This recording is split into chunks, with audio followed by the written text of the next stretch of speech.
Welcome to our Saturday Simulcast Sunday version, as we have Brian Neubert and Tom Dienhart, as I always do on this as well. I want to thank the Union Club Hotel.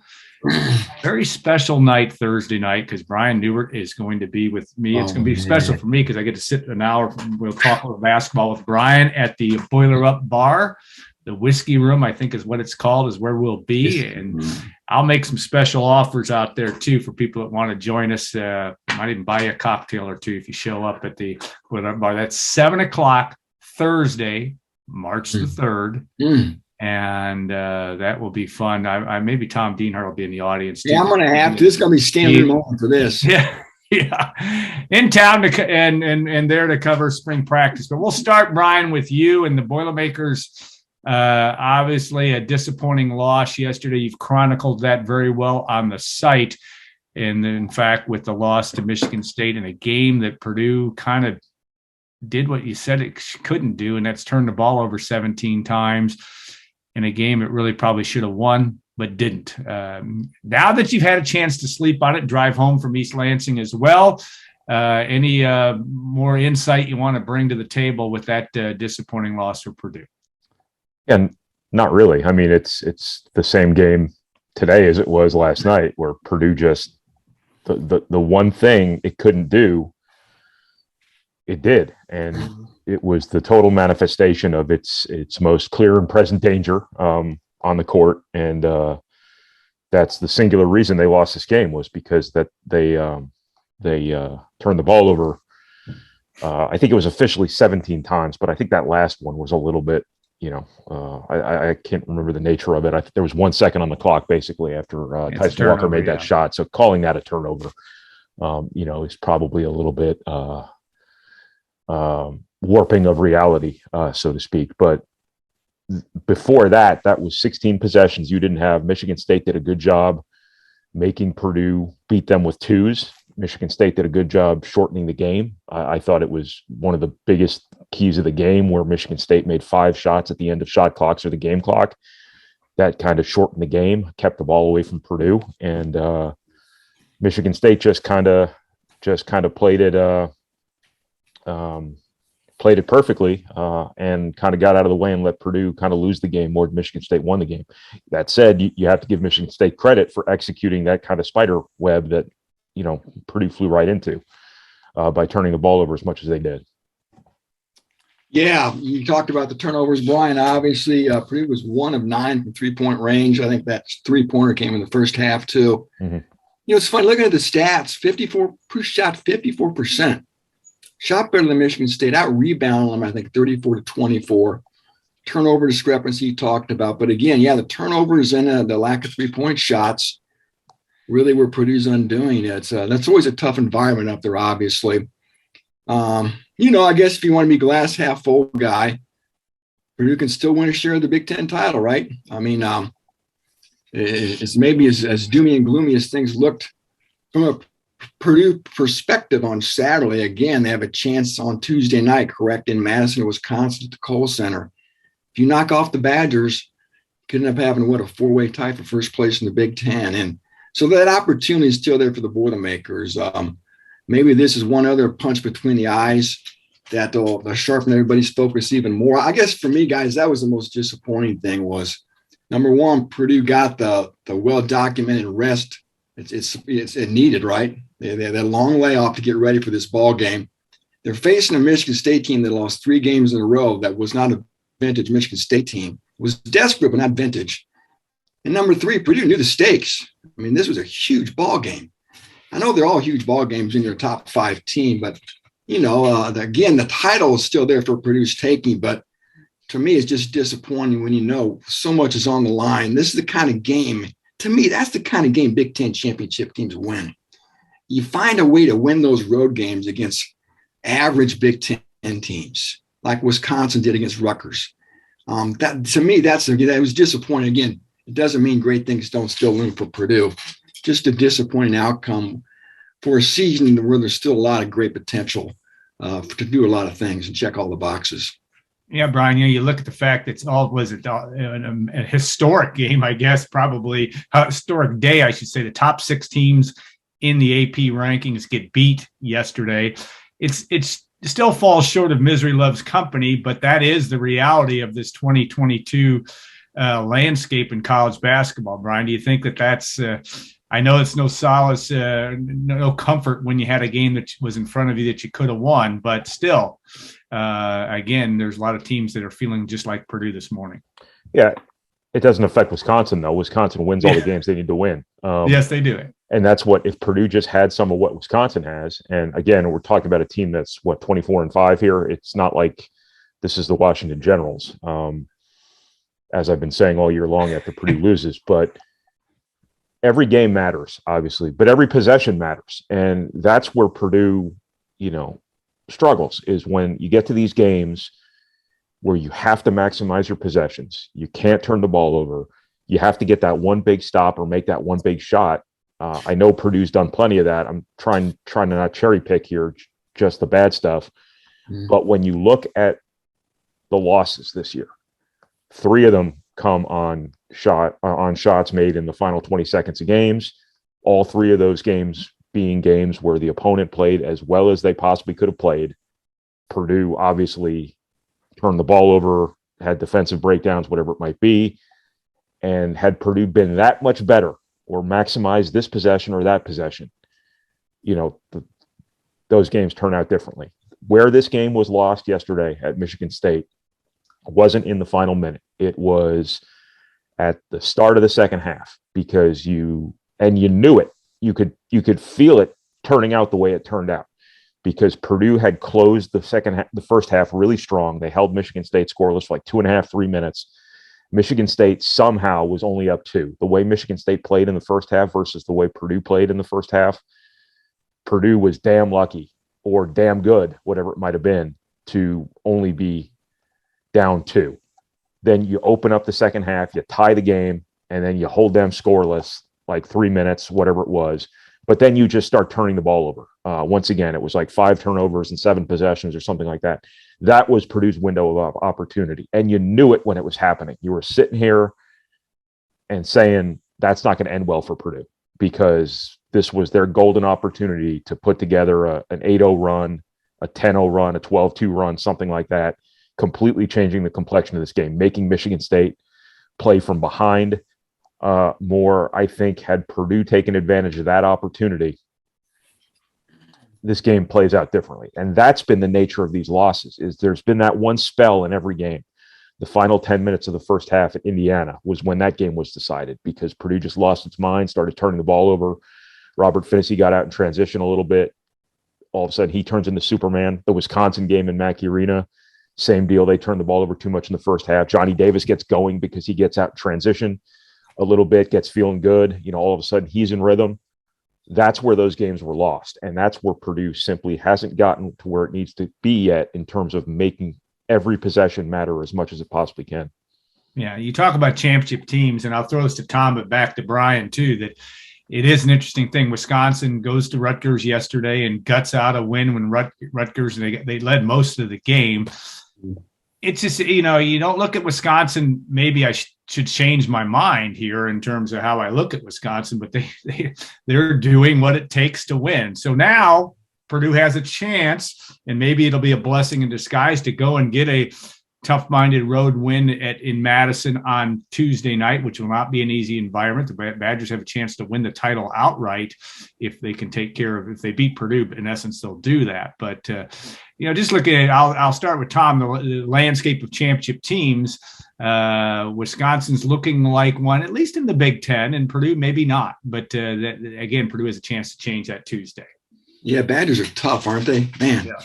Tough. Reminds me of some of the Katy teams, I guess. This one has a little bit more skill, I think, than some of Katy's Big Ten title teams. But, yeah, tough. You love to hate Brad Davison, don't you? But you wish he was on your team. I think they've got the Big Ten Player of the Year.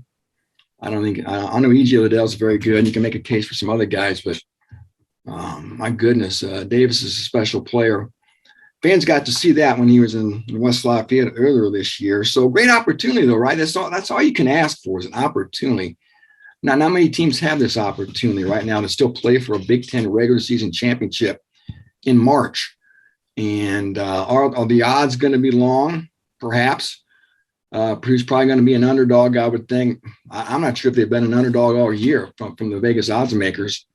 Maybe at Michigan, I'm not sure. But anyway, one of the Illinois few games, and Villanova. those two games as well. Yeah, so not too often. And so, yeah, I mean, the pressure really is going to be on Wisconsin. Alan talked about they're playing for an outright Big Ten championship on their home court. Probably going to be senior night, right? So it's going to be a great environment. But Purdue can, I think, go toe-to-toe with these guys and just keep it close and try to win it at the end. You got a couple guys who can win games for you as the shot clock's dying down in the waning moments of contest. So, again, Purdue's got a shot, I think, to win this ball game. And, boy, what a salve that would put on some of the unhappiness. I know people on our message board have from time to time, but Purdue can do this. And like I said, I was listening to Brian's post-game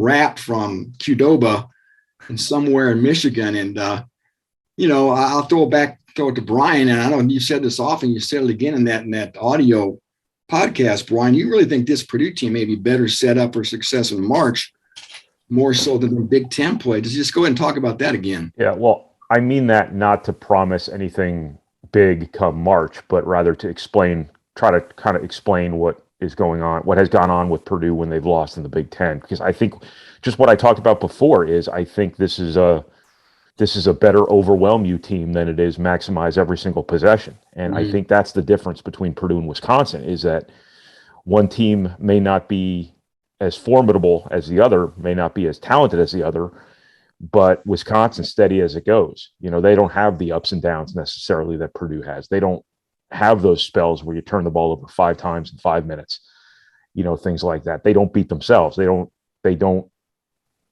break down on defense. They're good at what they do. They're not organized, but they're cohesive in what they do all the time. They play well together, and Purdue has spells where they don't do that stuff, whether it's defensively or whether it's turning the ball over. I think those two things very much go hand in hand. Everybody's been talking all year long about, Purdue's ranked 100 whatever in defensive efficiency. That may be true, but that's also tied to turnovers, is because when you turn the ball over and you let Johnny Davis get in transition, you let Robert Finney get in transition, you let Michigan State get in transition yesterday, that counts as defense. That's transition defense. That counts. That's also more game that the opponent spends occupying the ball. So those two things very much go hand in hand. If Purdue can just be more disciplined offensively, it's great that Purdue has these unbelievable advantages around the basket. Although when you play through the post as much as Purdue does, you are going to turn the ball over. That is just the cost of doing business. It's great that Purdue has this prodigious talent in Jaden Ivey. When you have a super aggressive scoring guard, the way Purdue has one in Jaden Ivey, there's going to be turnovers there. I think some turnovers are, again, just kind of the cost of doing business for Purdue, but it's the wholesale stuff. It's the spurts that just undermine this team when they struggle, when they get beat. That is the blueprint this Big Ten season for beating Purdue, is just be solid and just kind of hope that Purdue will beat Purdue. And 4 out of 5 times this season when they've lost, I'm not counting the Michigan game because that was just a total buzzsaw.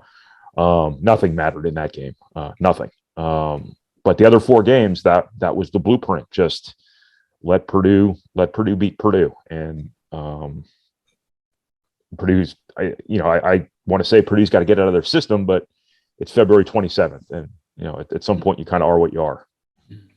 Yeah, I don't want to make Wisconsin out to be the Los Angeles Lakers in their prime, but they do have a recipe for winning. 9 turnovers yesterday, only against Rutgers. They get out rebounded, but they hit 9 of 20 for threes, and they just make plays. And Purdue's going to have to find that ingredient to get the job done in Madison on Tuesday night, 9:00 tip. When Purdue goes to. I'm going to pay Wisconsin a really backhanded compliment here. Please do. I always think that Wisconsin's going to come back to earth or be like a bottom half Big Ten team, just because you look at their roster, and obviously they have a great player in Johnny Davis, but they have like 1.5 really good players on that team.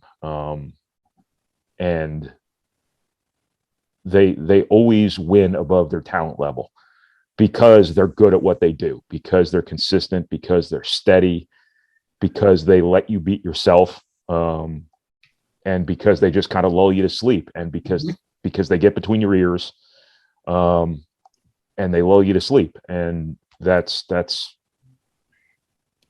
sort of consistency in what they do is the reason that they play above their aggregate talent level seemingly every year. The fact they won a Big Ten title a couple of years ago with that team was mind-boggling, because there were so many better teams in the Big Ten that year than Wisconsin, I thought.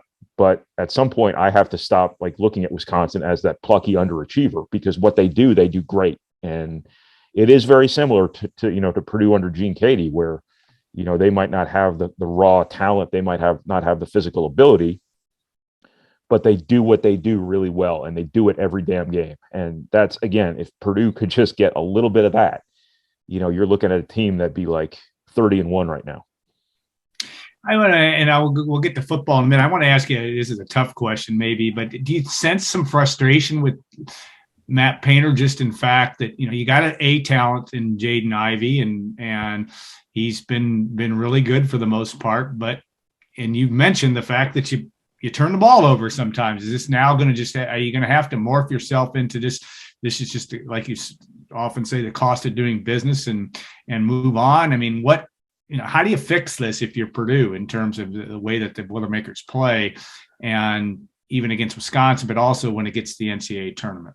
Well, this might be a really long answer, so buckle up.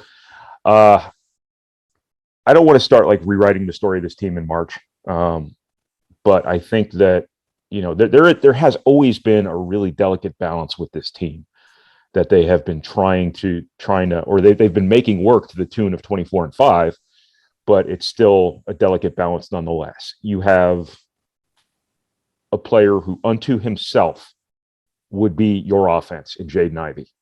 And then you have a combination of two players who unto themselves would be your offense in Zach Edey and Travion Williams. And those players require usage, and striking the right balance between a player who needs space on the perimeter and players who basically live in closets around the basket.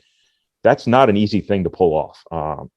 Had Purdue had a more influential interior presence on that team with Carson Edwards and Ryan Klein a few years back, I don't know how that would have worked, because with them, you were able to build exclusively around them. And with this team, you have to kind of strike the right balance. It's when you have guys crowding the lane because of Edey and Ivey, or I'm sorry, Edey and Williams. I don't know if that necessarily plays to Jaden Ivey's strengths.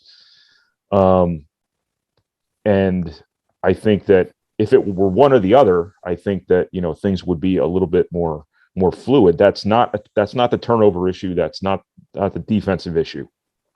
The defensive issue lies in the fact your personnel isn't ideally suited for big time man-to-man defense.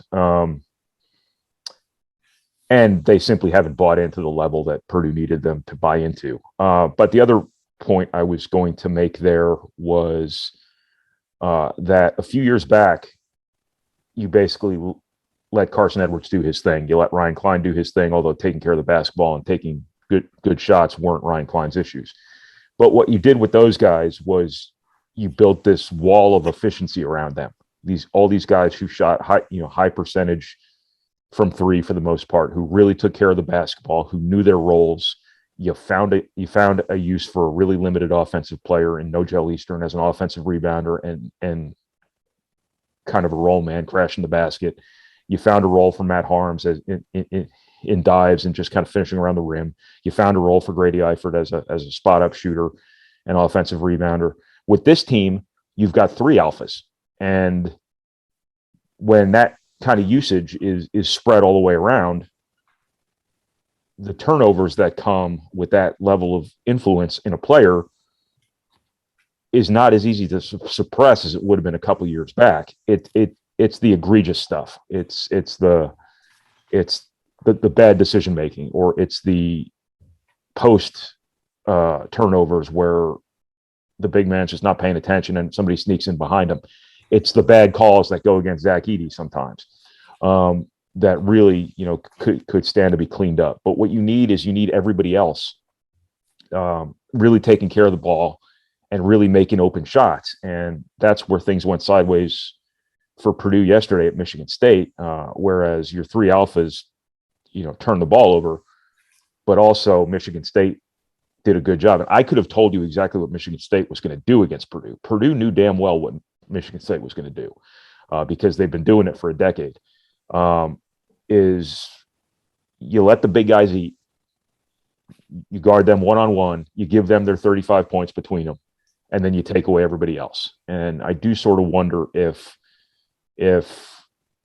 somebody, and I don't want to get too far ahead of ourselves here, but you wonder if somebody's not going to try that down the line here, where it's going to be just guard the hell out of everybody else, keep Ivy in front of you best you can, let the big men clog up the lane, let them get their 35 points, but do it at a cost of 7 turnovers between them, and see if we can make more threes than they make twos. I mean, that's there might have been a little bit of a blueprint here for somebody down the line. Whether it's going to work, I'm not saying anybody can pull that off because Michigan State's got the personnel to do it. They've got the pedigree to do it. They've got the mentality to do it. And to be honest with you, Michigan State's been doing this for years, and it's only occasionally resulted in wins. Purdue won 4 in a row here over Michigan State. But this reminded me of the Matt Costello, A.J. Hammonds game. This reminded me of the Kenny Goins, Isaac Haas game where Miles Bridges made the game winner.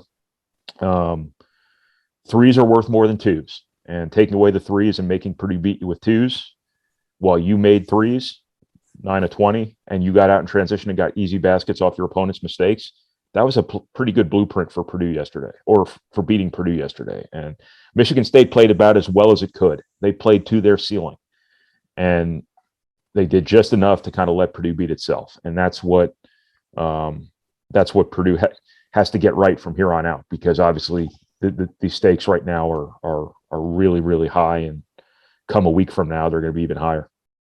Yeah, and too, Eric Hunter, not to blame him, but had an open shot at the left side, wide open three. Gillis missed a couple that he often hits, but yeah, and I think it's an excellent analysis. I think you're more likely. I don't know. I don't have any data to support this, but when shots are so hard to come by, yeah, I think when you finally get an open one, I think human nature is maybe you rush it a little bit. You're also not going to shoot 100% from three ever. Yep. No matter how open you are. But Sasha Stefanovic had a good look. He missed. Mason Gillis had an open look. He missed. Eric Hunter had an open look. He missed. And part of that, you make one of those shots, it's a different game probably. But again, if you're not used to getting looks the way you normally get looks, and one comes your way, there's probably that moment of, wow, and it's probably harder to make the shot than it would be otherwise. Yeah. All right. On to football. Snow is still on the ground in West Lafayette. It is melting today. Maybe be off, but Purdue will likely, I would assume, will be inside tomorrow, Tom. But to open up spring practice, this is a Jeff Brom tradition of that February seems to be starts of spring ball. You're going to get a chance to watch 3 or 4 practices in their entirety, it sounds like. And yet the storylines remain the same. We've got a coaching transition with Marty Biaggi being gone, but also obviously some new guys to watch. What are going to be on your notepad tomorrow for the things that you'll be watching as the Boilermakers take to the spring practice and open up year number 6 under Coach Jeff Brom? Yeah, a lot of things to keep our eye on here. I guess number one, guys, is who's not going to be there, right? A lot of key players aren't going to be taking part in spring ball as they come off-season surgeries, trying to get healthy. 4 key wide receivers going to miss spring ball, led by Brock Thompson, a likely starter, and TJ Sheffield, a likely starter. I think you're going to see a very limited usage of the tight ends, Payne Durham and Garrett Miller. We want to keep those guys healthy. They dealt with a lot of injury last year. We know what Aiden O'Connell's all about, right? Defensively, cornerback spot's probably the most impacted. We're going to be minus 3 key cornerbacks, including Corey Trice, and Jamari Brown. So again, a lot of key players missing. We got the newcomers as well, right? 7 transfers. I think a couple of those guys have a real good chance to start this year. Especially the wide receiver from Iowa, Tyrone Tracy. Eager to get a good look at him, an Indianapolis kid. Another Indianapolis kid, Reese Taylor, a cornerback from Indiana. With the injuries I talked about at corner, I think Reese Taylor is going to get a long look. He may have a good shot, like I said, maybe to push for a starting job here at some point. And, the guard from Florida International, Sione Finau, I think he has a good shot to start in Tyler Witt's right guard spot. And the other transfer I'm really eager to watch is Scotty Humpich from Murray State. He's a Leo. And Kydron Jenkins, who started at Leo last year, is out this spring with a bicep injury suffered in the Music City Bowl. So Scotty Humpich is going to get a long look, too. Let's see what he's got. So you have the transfers. You got the freshmen. 5 freshmen are in. Joe Strickland, Brady Allen are your highlight reel guys there. See if Joe Strickland can impact. Maybe he has a chance to get on the field this year. Brady Allen, a likely red shirt. I'm eager to see the West Lafayette kid, I'll be honest with you.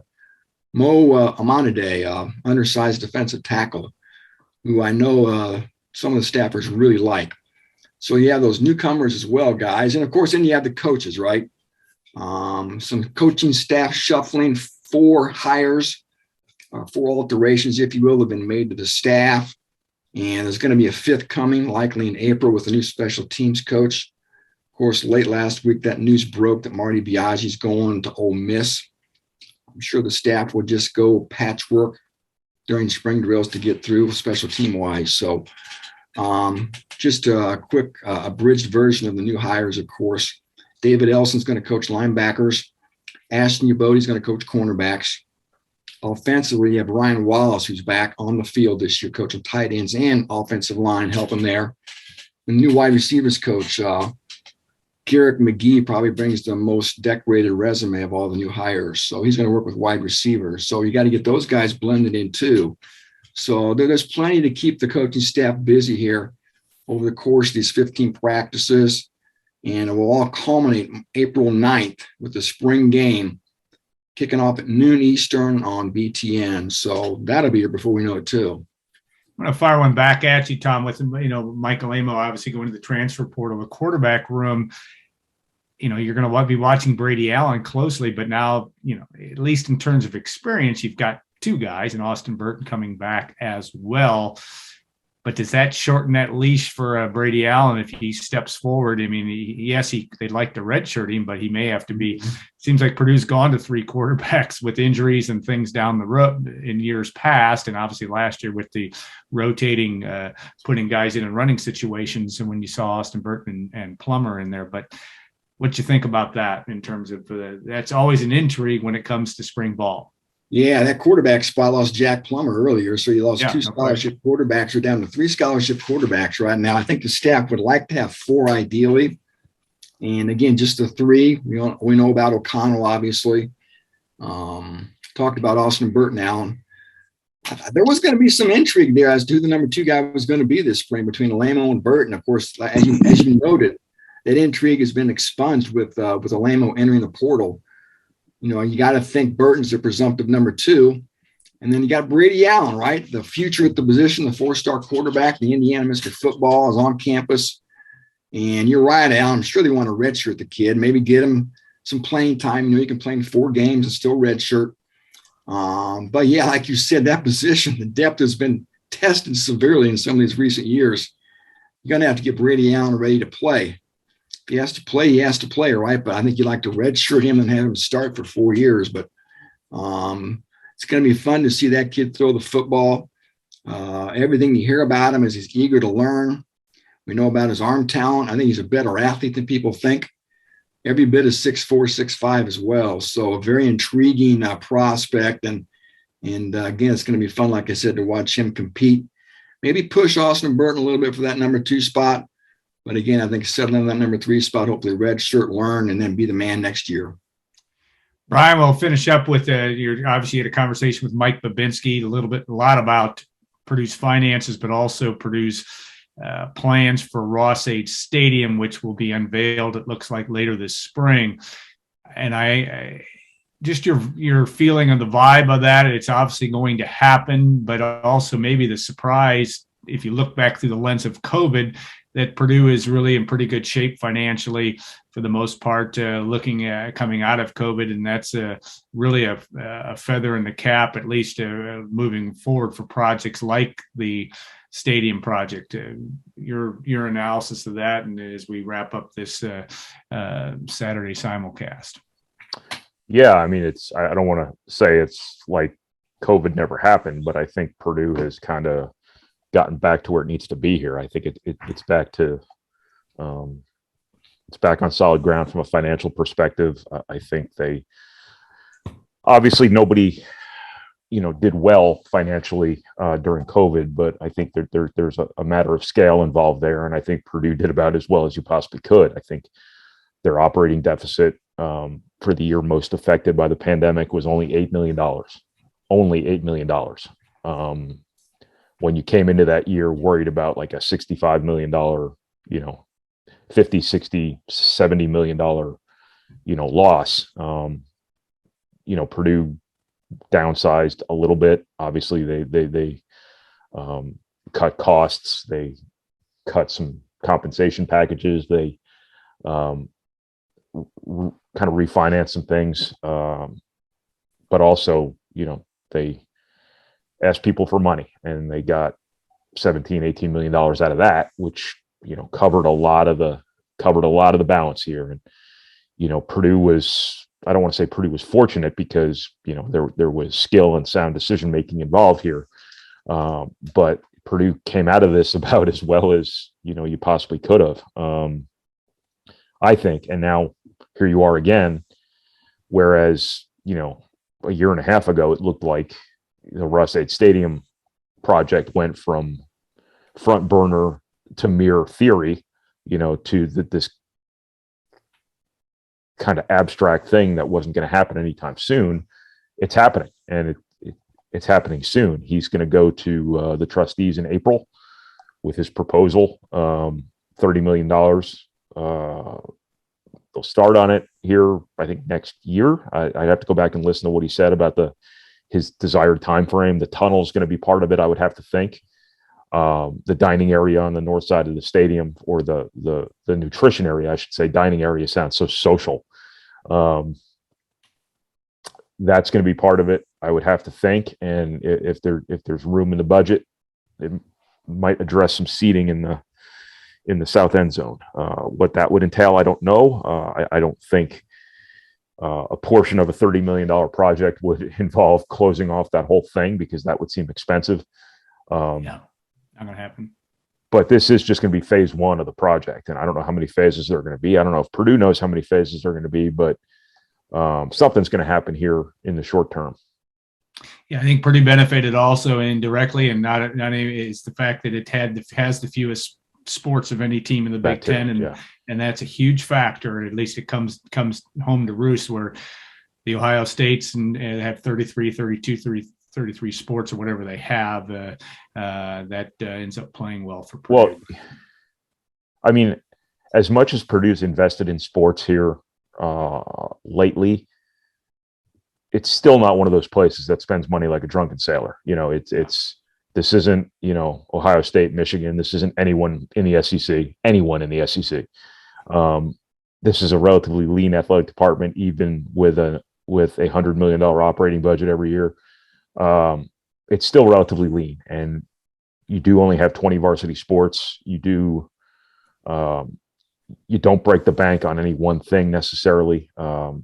Obviously, you have some big coaching contracts, obviously, but when you only have two of those, basically, it does represent a pretty lean athletic department. Now, there's things I'm sure Purdue lost in this whole experience that they'll never get back. I know some people left positions to go do some different things with their lives. Obviously, a lot of bonuses for coaches kind of came and went and will never be recovered. I don't think coaching bonuses in a multimillionaire's contract was the greatest problem the world faced during COVID-19. But right. Nevertheless, that's money those folks won't get back. But as I said, I mean, it was a good time to be a relatively fiscally sound, if anyone in college athletics is fiscally sound anymore, because they're all just spending money like Brewster's Millions, and probably dated myself with that reference. They're all spending money like Brewster's Millions, but some more than others. And Purdue has been kind of at the lower end of that scale, even though they've taken a step up from the very bottom of that scale to kind of the lower third of that scale. And it was a good time to be one of those programs because, but that being said, I mean, if you look at the way college football again is behaving, and the astronomical contracts they're giving out, and the lack of hesitancy to fire somebody at the cost of a $10 million buyout, it reminds you once again that these athletic departments are run by boosters. They are run by the people who give them the money to spend. And when a booster wants Jimbo Fisher, boosters get Jimbo Fisher, so college football will continue to be college football. College basketball will continue to be college basketball. But it was a good time in the short term for Purdue to be Purdue here. All right, guys. We'll put an end to our Saturday simulcast and look forward to a busy week, not only on the site with respect to spring football practice coverage with Tom Dienhart, and obviously men's basketball will play at Wisconsin Tuesday night. And of course, always a big game when Indiana comes to town and senior day. And if Purdue can pull up a win at Wisconsin, it'll be for a chance to get a share of the Big Ten championship. So that will be an interesting thing to watch as well. I want to thank our sponsor, the Union Club Hotel. Remind you that on Thursday night, join us on Facebook Live, but if you can join us in person, all the better at the Union Club Hotel. Brian Neubert and I will be there to talk some basketball, etc. So thanks again to all for watching, listening, however you digest our media here, and we appreciate that. Don't you dare take my line. What's right? Don't you dare take my line. I know I've heard your line. I won't touch it. I won't touch it. I promise. Never mind. All right, and have a great rest of your Sunday. I get royalties. Yeah, I know. It's checks in the mail. So, all right, we appreciate that. Thank you all for that, and we will look forward to next week on our Saturday simulcast coming to you next weekend. Have a great week, everybody. My offer is nothing. There you go.